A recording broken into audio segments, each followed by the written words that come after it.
అందరికీ నమస్తేనుల్లా welcome to our channel this is Rekha. నా చేతిలో ఏంది డప్పు ఉందని చూస్తుండ్రా? ఈ డప్పుకే వన్నె తెచ్చిన వ్యక్తి, అనగారిన వర్గాల నుంచి కళ పుట్టింది.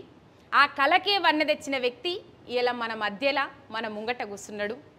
ఆయననే ఉస్తాద్ బిస్మిల్లా ఖాన్ అవార్డు గ్రహీత అందే భాస్కర్ అన్న. అందే భాస్కర్ అన్న మన ముంగట కూర్చున్నాడు. అందుకే నేను ఈ డప్పు పట్టుకున్నా. ఆ డప్పుతోనే అన్నను పరిచయం చేయాలని అనుకున్నా.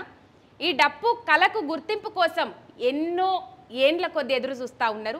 ఆ కళ అందరి కళ ఇయ్యాల అందే భాస్కర్ అన్న సాకారం చేసిండు. ఆ అన్నతోటి మాట ముచ్చట చర్చిద్దాం, చాలా అంశాలు మాట్లాడుకుందాం. అన్న నమస్తే. అన్న నమస్తే. ఎట్లున్నవే? మస్తు మంచిగా ఉన్నారా చెల్లె? నేను అడగక ముందే నువ్వు నన్ను అడుగుతాను.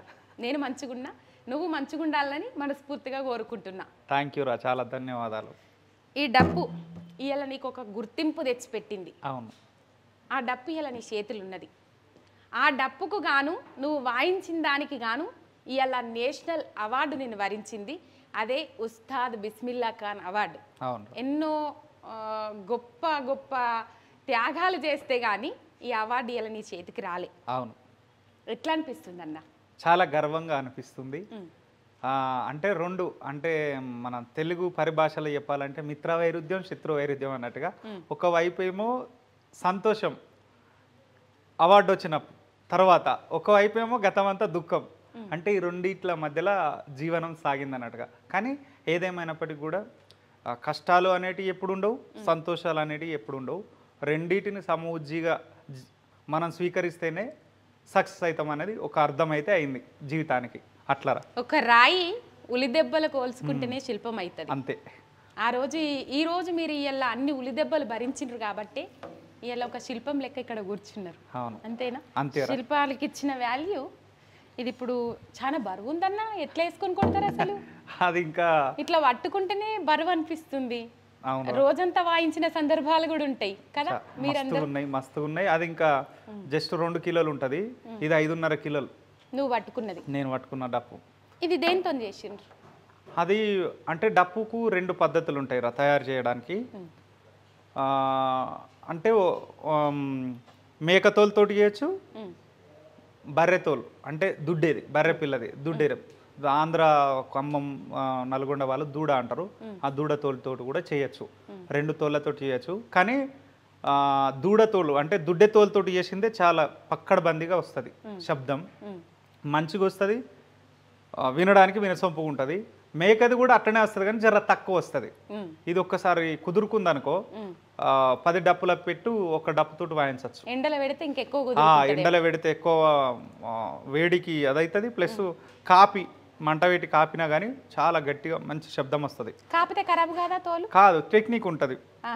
ఇప్పుడు సిగరెట్ తాగుతారు, తాగుతున్నప్పుడు మూతి దాకా రాగానే బంద్ చేస్తాడు, అంటే వాళ్ళ టెక్నిక్ అది.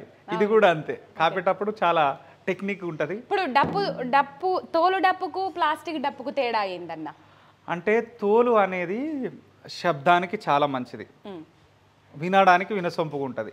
ఇదేమో కారు ఆరన్ లాంటిది, అంటే ఒక్కసారి ఎక్కువ కావచ్చు, ఒక్కసారి తక్కువ కావచ్చు. కాబట్టి తోలు డప్పుదే శ్రేష్టమైనది. ఇది ఇప్పుడు ఏంటంటే ఆధునీకరణలో ఇప్పుడు మనం అంత యాంత్రీకరణ జీవితానికి వచ్చేసినాం కాబట్టి అట్లా తోలు అనేది కొంచెం కనుమరుగైపోయింది. గతి లేక దీని సైడు రావడం జరిగింది మనిషి అనేటోళ్ళు. కాబట్టి అంతే తేడా తప్ప తోలుదే శ్రేష్టమైనది, మంచి శబ్దం, అందుకోసమే అదే మంచిది. అట్లా. ఏం చదువుకున్నాడు అందే భాస్కర్ అన్న? నేను చాలా పెద్ద చదువు చదువుకున్నా. ఇక పెద్ద చదువు గురించి జర పోతే మాట్లాడుకుందామన్నా. ఈ ఆనందంలా ఒక్కసారి దరువు వేద్దాం, తప్పనిసరిగా. నాకైతే ఏ రాదు, నువ్వు అట్లా పట్టుకొని ఉండు, నేను వేస్తారా. అంతే అంతే, సరేనా?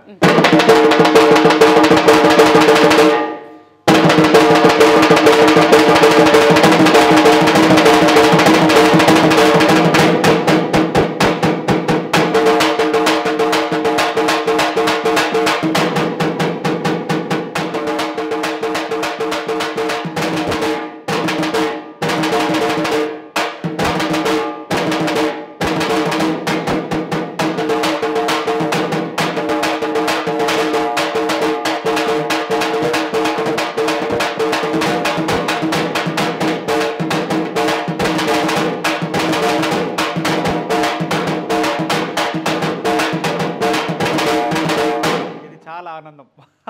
అంత ఆనందం కనబడ్డదా వాయించుట్లని? అట్లా ఎన్ని రకాలుగా వాయించగలుగుతావన్న?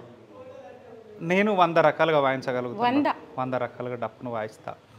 శాస్త్రీయ కోణంలో వాయిస్తా. అంటే మనం నోటుతోటి చెప్తూ ఏ శబ్దాన్ని అయితే నోరుతోటి చెప్పినామో ఆ శబ్దాన్ని డప్పు మీద పలికిస్తా. అట్లా అది మా గురువు, నా గొప్పతనం కాదు, మా గురువు స్వర్గీయ కుంపటి సూర్యభవంతరావు సార్ దగ్గర ఆ జతులను నేను నేర్చుకున్నా. అట్లా సార్ ఇచ్చిన ఆశీర్వాదమే నాకు. ఆయన దగ్గర నుండే నేర్చుకున్నా. సార్ ఒక 40,000 మందికి నేర్పించుడు.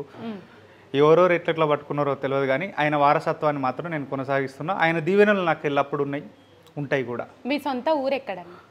మాది సిద్దిపేట జిల్లారా, దుబ్బాక నియోజకవర్గం, మిరుదొడ్డి మండల్, అందే మా ఊరు. అందే. అట్లా మా ఊరు పేరే నా ఇంటి పేరు అయిపోయింది. ఇక అంటే అంతకుముందు వేరే ఇంటి పేరు ఉంటుండేనా? అవునరా, మా ఇంటి పేరు అంగడి. అంగడి వాస్తవానికి సర్టిఫికేట్ నేమ్ అంగడి అని ఉంటుంది కానీ అంగడి అంటే కేవలం మా ఊరు వరకు, చిన్నప్పటి ఫ్రెండ్స్ వరకు మాత్రమే తెలుసు. మా ఊరు దాటిన తర్వాత ఎవరికి అంగడి భాస్కర్ అంటే ఎవరికి తెలియదు, అందే భాస్కర్ అంటే తెలుసు. అట్లా డప్పు భాస్కర్, అందే భాస్కర్ గానే అయిపోయింది.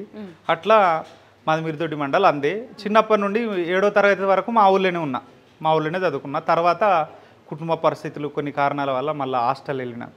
హాస్టల్కి పోయి 8, 9 కొండపాక హాస్టల్లో చదువుకున్నా. అప్పుడు సోషల్ వెల్ఫేర్ హాస్టల్ వసతి గృహంలో ఉండి చదువుకున్నా. 10వ తరగతి పాలమాకులలో. ఆ తర్వాత ఇంటర్మీడియట్ వచ్చేసి Goud junior college Mirudoddi, degree PG Nizam college first. ఆ తర్వాత పొట్టి శ్రీరామ్ తెలుగు యూనివర్సిటీలో ఇంకోటి ఎంపీఏ చేసిన, మాస్టర్ ఆఫ్ పర్ఫార్మింగ్ ఆర్ట్స్.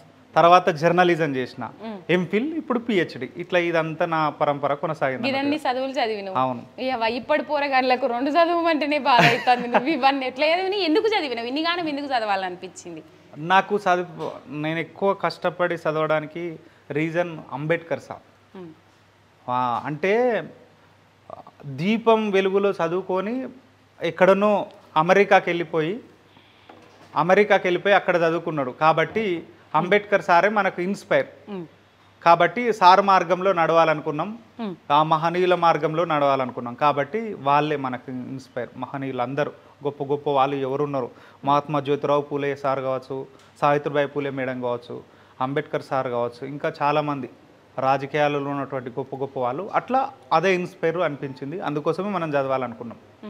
అట్లా ఇప్పుడు చాలామంది ఏంటంటే 10th అయిపోగానే మావాడు 10, 12 అయిపోగానే మావాడు చదువు అయిపోయింది. డిగ్రీ అయిపోయినా, డిగ్రీ అనేది మినిమం. ఇప్పుడు ఒకప్పుడు 7 చదివితే పెద్ద గొప్ప, 10 చదివితే గొప్ప. చాలా తేడా. చిన్నప్పుడు మన తాతలు బాలశిక్ష చదువుకున్నది ఒకటే, మనం 10వ తరగతి చదువుకున్నది ఒకటే. అట్లారా పెద్ద బాల శిక్షతోని అన్ని వచ్చేటి అప్పట్లో వాళ్ళకు. కానీ ఇప్పుడు ఇంటర్ చదివినా అలా తెలియవు. అందరిని అంటలేనన్నా, వాస్తవమే, కొంతమంది ఉన్నారు అట్లా గొప్ప గొప్ప మేధావులు ఉన్నారు అట్లా.